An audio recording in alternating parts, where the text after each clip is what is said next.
La consumación de la era y la venida del Señor por Ron Cangas, volumen 2018, NOM 1, primavera de 2023. Dios es un Dios de propósito, que tiene una voluntad según su beneplácito. F 1:9. En Efesios 3:11, el apóstol Pablo habla del propósito eterno que hizo en Cristo Jesús nuestro Señor. El propósito eterno, el propósito de las eras, es el plan eterno que Dios estableció en la eternidad pasada. El propósito eterno de Dios y su obra en la eternidad pasada con respecto a la santidad y a la filiación, 1:4-5, se cumplen en el tiempo. Entre los dos extremos de la eternidad pasada y eternidad futura, hay un largo intervalo que es el puente del tiempo.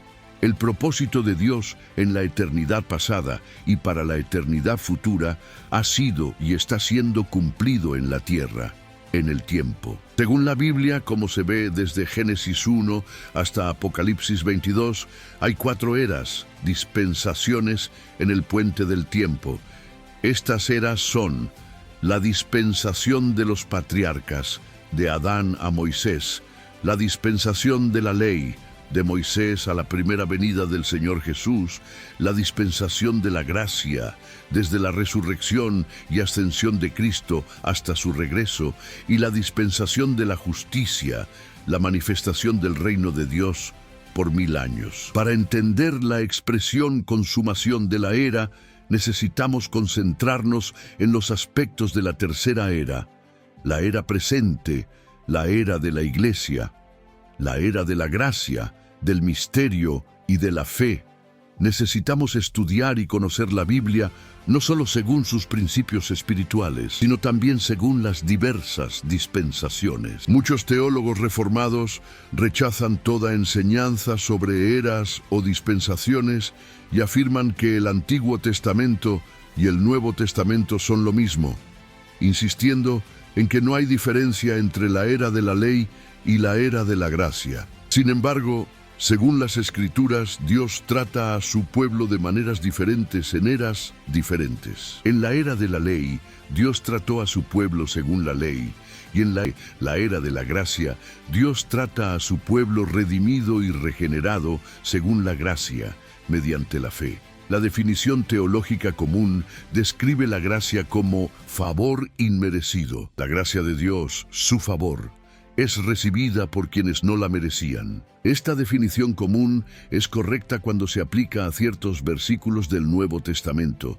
como Romanos 5:2 y Efesios 2:8.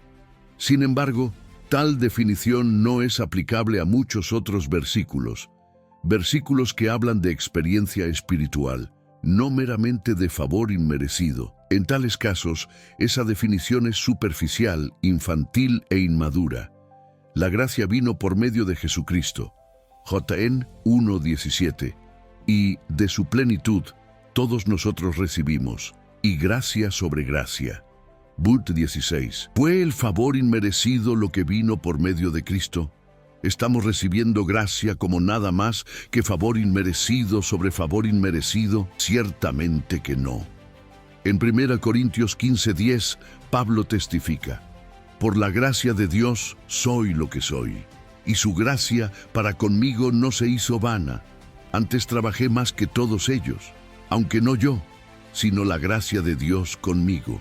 La gracia de Dios, no simplemente favor inmerecido, estaba con Pablo, y por esa gracia, Pablo era lo que era en Cristo. Después de que Pablo rogó al Señor 3 veces que quitara el aguijón de su carne, 2 Colosenses 8, el Señor dijo: bástate mi gracia, porque mi poder se perfecciona en la debilidad. P 9. Fue el favor inmerecido de Dios lo que bastó para el sufrimiento de Pablo por causa de un aguijón en la carne. P 7. Claro que no. Fue el mismo Cristo como gracia. Ponte 1:14.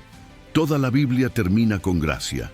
El último versículo dice: la gracia del Señor Jesús sea con todos los santos. Amén. AP 22:21. ¿Cómo podría algún hijo regenerado de Dios afirmar que la palabra final de Dios es el favor inmerecido del Señor Jesús sea con todos los santos? La era de la gracia en la que ahora vivimos es mucho más que una era de favor inmerecido. La gracia de Dios es un asunto de inmensa significación. T-1, 1, 14, 16, 17, F 2, 7. Es la mayor verdad y la revelación más elevada en la economía de Dios, es decir, en su plan y arreglo para cumplir su voluntad y propósito. Según el Nuevo Testamento, gracia se refiere a lo que Dios es para nosotros, para nuestro disfrute. CFTIC 2Co 12:9. Esto significa que gracia es Dios, no en doctrina, sino en nuestra experiencia. Gracia es Dios en Cristo, con todo lo que Él es, para nuestro suministro y disfrute. El gozo de Jehová es vuestra fuerza. NE 8:10. Esta maravillosa gracia de Dios incluye vida, fortaleza, consuelo, reposo, luz, justicia, santidad, poder y todos los demás atributos divinos que pueden ser infundidos en nosotros. Gracia no es principalmente la obra que Dios hace por nosotros. Más bien, gracia es el mismo Dios triuno dispensado dentro de nuestro ser y experimentado por nosotros. 2:13-14. El Nuevo Testamento es una historia de la gracia de Dios como la encarnación del Dios triuno en su Trinidad divina, procesado y consumado, moviéndose y viviendo en y entre los creyentes. La era de la gracia es también la era del misterio, como indica Apocalipsis 10:7. Según Efesios 3:4, la Iglesia tiene un título particular: el misterio de Cristo. En la economía de Dios, conforme es revelado en el Nuevo Testamento, hay principalmente dos misterios. El primer misterio, revelado en el libro de Colosenses, es Cristo como el misterio de Dios. Dios encarnado, definido, explicado, expresado y hecho visible. 2.2. El segundo misterio, revelado en el libro de Efesios, especialmente en el capítulo 3, es la Iglesia como el misterio de Cristo. PCO 4. Aunque Cristo es misterioso, la Iglesia es la manifestación de Cristo. 1:22-23. La Iglesia como cuerpo de Cristo es la expresión de Cristo. 4:15-16. Cuando vemos la Iglesia, vemos a Cristo. Cuando entramos en la Iglesia, entramos en Cristo. Cuando contactamos a la Iglesia, contactamos a Cristo. La Iglesia es una unidad corporativa producida a partir de Cristo, quien es el misterio de Dios. Col 2:2. F 3:4. 5:30-32. El Cristo todo inclusivo es el misterio del Dios misterioso. Y tal Cristo, como el misterio de Dios, produce una unidad, que es la Iglesia. Misterio engendra misterio. Cristo, el misterio de Dios, da origen a la Iglesia, el misterio de Cristo. La era presente, la era de la gracia, la era de la Iglesia, es la era del misterio. F 5:32. Apocalipsis 10:7 dice: el misterio de Dios se consumó.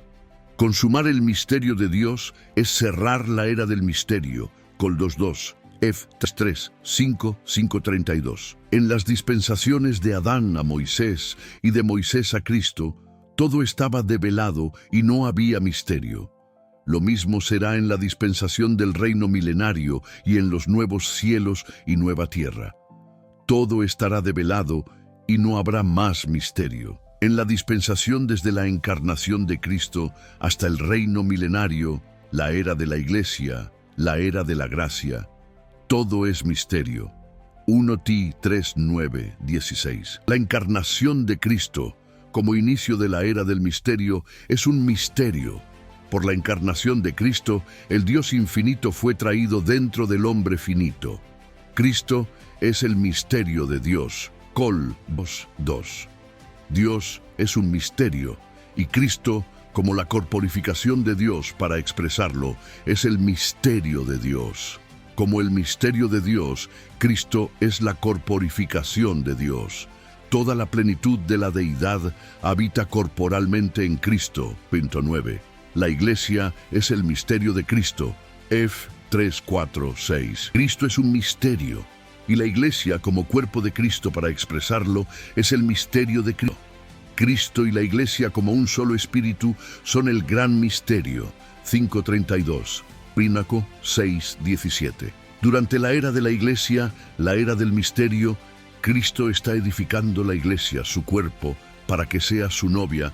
MT 16:18, Ro 12:4-5, 1 Co 12:12, 27 F 4:16, Col 1:18, AP 19:7. El reino de los cielos, el Evangelio, la morada de Cristo en nosotros y la venida resurrección y transfiguración de los santos son todos misterios que estaban ocultos desde tiempos eternos. MT 13:11, F 6:19, Col 1:1-53. Todos los misterios serán completados y concluidos a la voz de la trompeta del séptimo ángel, AP 10:7. En nuestra vida diaria como cristianos, la era del misterio llega a ser, de hecho, la era de la fe. Los misterios de Dios son conocidos por la fe. Por esta razón, la era del misterio es también la era de la fe. Heb 11:1, 6, AP 10:7, 1 T 3.9. La fe es una capacidad de substanciar, por la cual substanciamos, damos sustancia a las cosas que no se ven o que se esperan. Esa fe nos da certeza de las cosas que no se ven, convenciéndonos de lo que no vemos. Por consiguiente, es la evidencia, la prueba de lo que no se ve. Heb 11:1. No ponemos la mira en las cosas que se ven, sino en las que no se ven. 2 Co 4:18. La vida cristiana es una vida de cosas invisibles, y la restauración del Señor consiste en recuperar su iglesia de las cosas visibles a las cosas invisibles.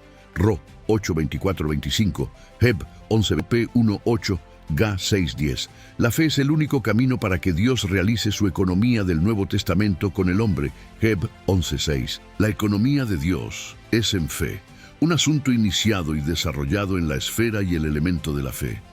Sin fe, no podemos percibir la economía de Dios. 1 Ti 1:4. La fe es el requisito único para que las personas contacten a Dios en su economía neotestamentaria. Heb 11:1, 6, 1 Ti 1:4. El requisito de Dios para nosotros, relacionado con todo en el Nuevo Testamento, es la fe. Ro 1:16-17, Ga 2:20, F 3:17, Mr. 11:22, Lc 18:8. La fe genuina es el mismo Cristo infundido en nosotros, llegando a ser nuestra capacidad de creer en Él. Después de que el Señor Jesús es infundido en nosotros, Él espontáneamente llega a ser nuestra fe. Ro 3:26. Por la fe en Cristo Jesús, somos introducidos en una unión orgánica con Cristo.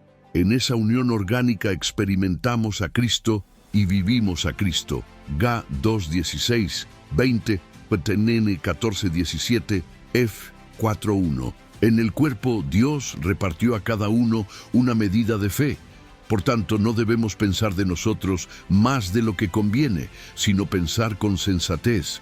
Ro 12:3. La fe es el requisito divino para que los vencedores encuentren a Cristo en su regreso triunfante y reciban la recompensa del reino.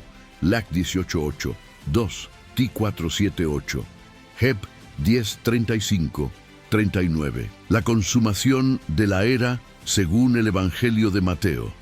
La expresión consumación de las eras se usa en Hebreos 9:26 y consumación de la era se usa 5 veces en el Evangelio de Mateo, 39, 40, 49, 24, 3, 28, 20, indicando claramente que es un asunto crucial en este libro del Nuevo Testamento.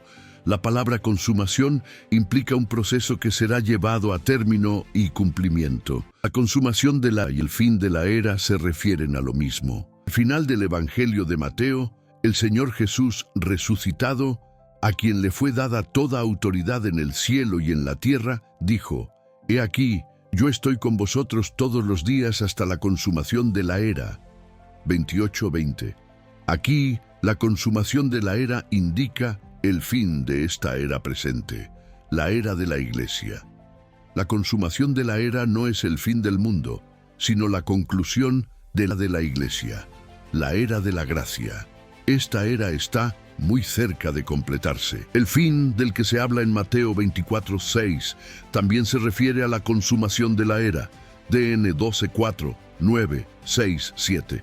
Los 3 años y medio de la gran tribulación.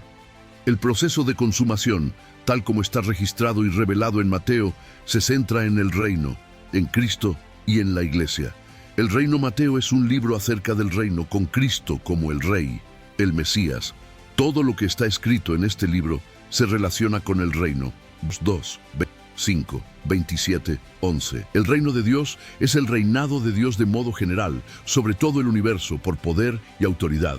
Y también el reinado de Dios de modo particular en el sentido de vida. Sal 103:19, 145:11, 13, 1 QR 29:11, DN 43:34, JN 33:5. Como una sección específica dentro del reino de Dios, el reino de los cielos es el gobierno celestial. El reino de Dios en el tercer cielo, donde Dios ejerce su autoridad sobre todo lo creado por Él. Mt 3:2. La intención de Dios es que la tierra esté bajo el control de los cielos. Así, su gobierno celestial debe descender a la tierra para ser la autoridad sobre la tierra. 6:10. El Señor Jesús vino a traer el gobierno celestial a la tierra para que la tierra fuese recuperada para el derecho de Dios y para que la voluntad de Dios se hiciera en la tierra como en el cielo. 4:17, 5:3. Si queremos conocer la verdad del reino de manera completa, necesitamos entender los 3 aspectos del reino de los cielos: la realidad, la apariencia y la manifestación. 5:3, 13, 31, 32, 43.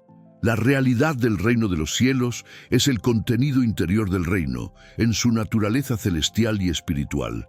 Capson 5:7. La realidad del reino de los cielos es un ejercicio para los creyentes que buscan. 5:3, 20, 7, 13, 14, 21. Solo los vencedores están en la realidad del reino. Ap 2:7. Los que viven hoy en la realidad del reino de los cielos serán manifestados con Cristo como reyes en el milenio. 24:6. La apariencia del reino de los cielos es la condición exterior del reino de los cielos en nombre. Mt 13. La apariencia del reino de los cielos es la cristiandad de hoy, que incluye a todos los falsos cristianos. Búbide 27, 38, 39. Lo que constituye la apariencia del reino de los cielos será echado en el lago de fuego.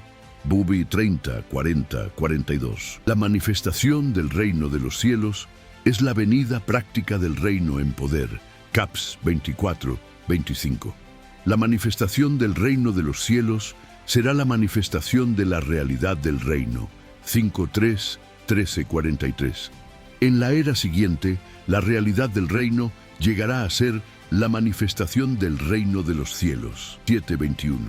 Al regresar, el Señor tratará primero con la apariencia del reino y después transferirá la realidad del reino a la era siguiente para que llegue a ser la manifestación del reino. 13, 41, 43. La manifestación del reino de los cielos, compuesta por los santos vencedores, será de hecho la nueva Jerusalén durante el milenio. Ap 2:7, 3:12. En el tiempo de la plena manifestación del reino, entraremos plenamente en la gloria. Ro 8:18, 21. Heb 2:10, Fil 3:21. En el milenio, los creyentes vencedores estarán con Cristo en el esplendor del reino, mientras que los cristianos derrotados sufrirán disciplina en las tinieblas de afuera. Mt 13:43, 8:12. Dios nos regeneró con la intención de traernos bajo su gobierno celestial. Joel 3:3, 5. Nacimos en una familia real, celestial, y debemos ejercitarnos de manera celestial y ser gobernados por un gobierno celestial. Mt 5:48. Si estamos bajo este gobierno, seremos victoriosos y vencedores. Estaremos en la realidad del reino de los cielos y entraremos en la manifestación del reino de los cielos para reinar con el Señor.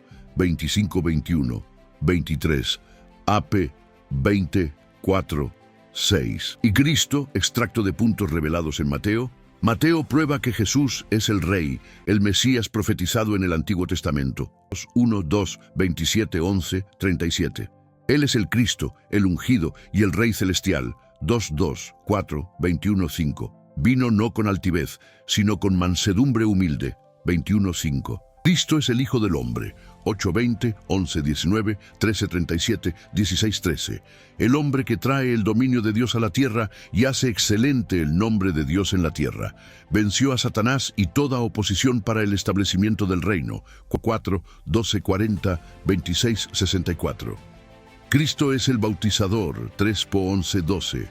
Su bautismo en el Espíritu, con base en la redención, introduce a los creyentes en el reino. El bautismo en fuego, con base en el juicio, concluirá el reino, poniendo a los incrédulos en el lago de fuego. Cristo es la luz de la vida que brilla en la oscuridad de la muerte. 4, 12, 16. Su ministerio para el reino comienza con luz de lo alto, no con poder terrenal. Llamando a las personas a seguirle, Cristo ministra como médico y se revela como esposo. 9:15. Sana y vivifica para reconstituirnos como ciudadanos del reino. Como esposo nos da el gozo de su presencia. El Cristo individual es el vino nuevo. El Cristo corporativo es el odre nuevo. 9:17. El vino es la vida nueva que nos alegra y satisface. El odre es el recipiente corporativo que contiene esa vida. Cristo es el pastor y el Señor de la mies. 9:35-38. Se compadece de las multitudes y envía obreros a su mies. Cristo es el amigo de los pecadores y la sabiduría de Dios. 11:19. Cristo es aquel que da descanso. Tomar su yugo es tomar la voluntad del Padre. 11:28-30. Cristo es más grande que Jonás. 12:39-41, 16:4. Su muerte, sepultura y resurrección son la gran señal para una generación incrédula. Cristo es el pan e incluso las migajas que nos alimenta. Dios quiere a Cristo dentro de nosotros como alimento. 15:21-38. En su humanidad, el resucitado tiene toda autoridad en el cielo y en la tierra. 28:18-19. El reino requiere autoridad. Por eso Mateo enfatiza la resurrección de Cristo como asunto de autoridad para discipular a las naciones. En Mateo, la consumación del siglo no es el fin del mundo, sino el cierre de la presente era de la Iglesia.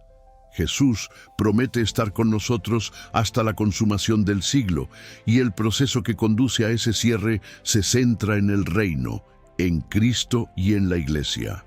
La consumación de la era y la venida.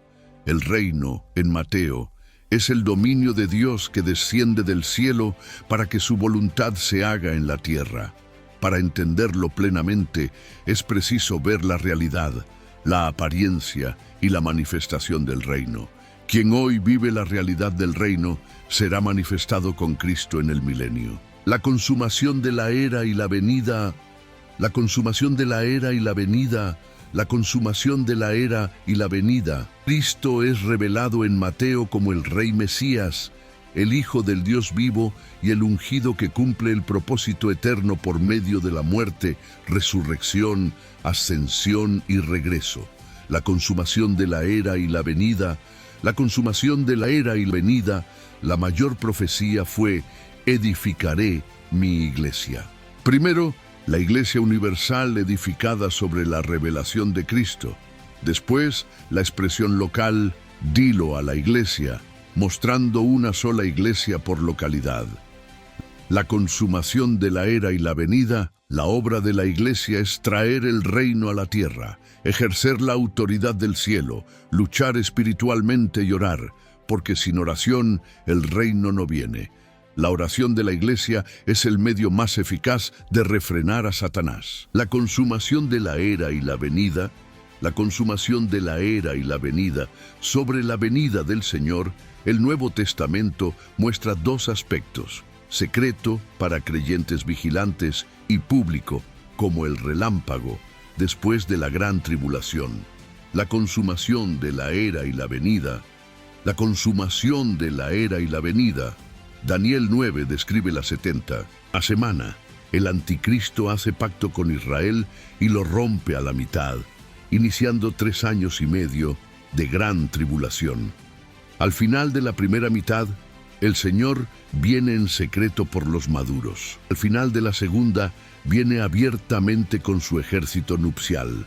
La consumación de la era y la venida, los días de Noé y de Lot, prefiguran la atmósfera moral y mundana antes de la parusía. Para participar en el arrebatamiento de los vencedores y escapar a la tribulación, es preciso vencer el efecto entorpecedor de una vida indulgente. La consumación de la era y la venida, la consumación de la era y la venida, parusía, significa presencia prolongada.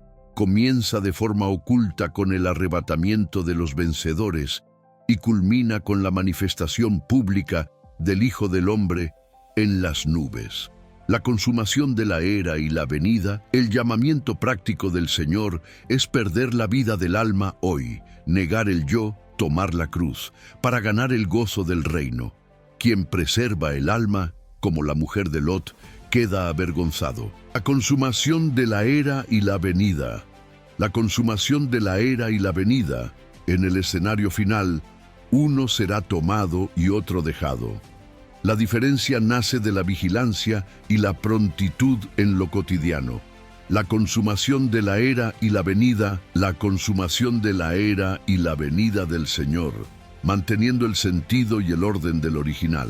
La consumación de la era en Mateo no es el fin del mundo, sino la conclusión de esta era presente, la era de la Iglesia, la era de la gracia. Al final del Evangelio, el Señor resucitado dice: «He aquí, yo estoy con vosotros todos los días hasta la consumación de la era». El fin de Mateo 24 apunta a esos 3 años y medio de la gran tribulación. El proceso de consumación, conforme a Mateo, se concentra en 3 ejes: el reino, Cristo y la Iglesia. La consumación de la era y la venida. El reino. Mateo es el libro del reino, con Cristo como Rey Mesías. Todo en él se relaciona con el reinado de Dios. De modo general, el reino de Dios es su gobierno sobre el universo. De modo particular, es su regir en vida. El reino de los cielos es la regla celestial, la autoridad de Dios en el tercer cielo, que debe descender a la tierra para que la voluntad de Dios se haga aquí como en el cielo. Jesús vino a traer esa regla celestial a la tierra. Para entender el reino por completo, es preciso ver sus 3 aspectos: realidad, contenido interior y celestial, Caps 5:7, donde viven los vencedores y los que buscan. Apariencia, la cristiandad visible de hoy, con falsos cristianos mezclados. Y manifestación, la venida práctica del reino en poder, cuando la realidad será exhibida en el milenio. Quien hoy vive la realidad será manifestado con Cristo como Rey en el milenio. La consumación de la era y la venida. La consumación de la era y la venida. La consumación de la era y la venida. La era del misterio se torna, en la práctica diaria, la era de la fe. Los misterios de Dios solo se conocen por la fe. Por eso, todo en el Nuevo Testamento, economía de Dios, contacto con Dios, vida cristiana, se realiza en fe. La fe es una capacidad de substanciar, da sustancia a lo que no se ve, espera, es prueba de lo invisible y desplaza nuestra mirada. La fe genuina es el mismo Cristo infundido en nosotros, llegando a ser nuestra capacidad de creer. En unión orgánica con Él, experimentamos y vivimos a Cristo. Dios repartió a cada uno medida de fe. Pensamos con sobriedad y seguimos. La fe es también el requisito divino para que los vencedores encuentren al Señor en su regreso y reciban la recompensa del reino. La consumación de la era y la venida. Cristo habló repetidamente de su venida. Así como el relámpago sale del oriente y se muestra hasta el occidente, así será la venida del Hijo del Hombre. Hay 2 aspectos: el secreto, para los creyentes vigilantes antes de la tribulación, y el abierto, visible, después de la tribulación. El relámpago señala el término de la parusía e implica que el Señor se manifiesta como electricidad divina atravesando la tierra.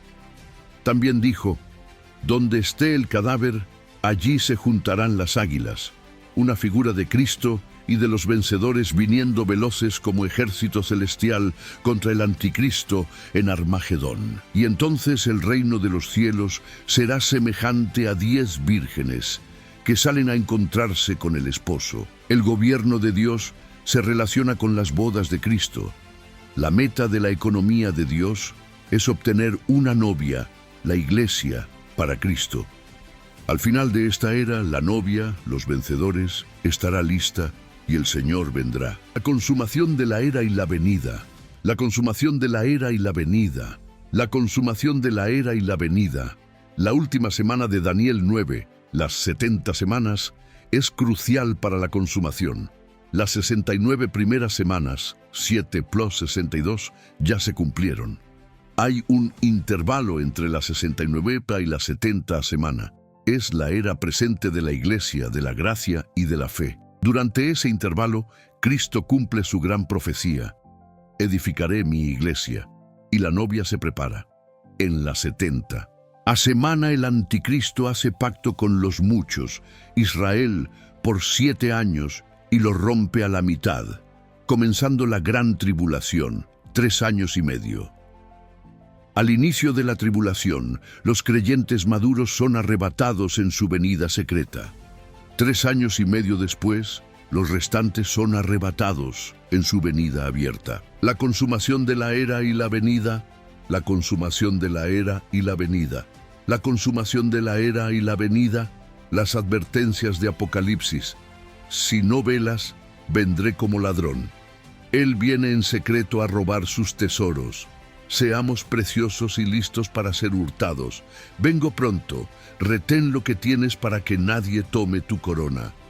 La iglesia en la restauración vive bajo la impresión viva de su venida. He aquí, vengo pronto y mi galardón conmigo. El Señor recompensará a cada creyente en su tribunal. La Biblia concluye con la oración: ven, Señor Jesús. La consumación de la era y la venida. La consumación de la era y la venida, la consumación de la era y la venida, la consumación de la era y la venida. Conclusión práctica, implicada a lo largo del texto. Vivir hoy bajo el gobierno celestial, buscar la realidad del reino, mantener vigilancia y prontitud, amar la venida del Señor, ejercer fe que substancia lo invisible y cooperar con la economía de Dios hacia el desenlace. Una novia preparada para el Rey.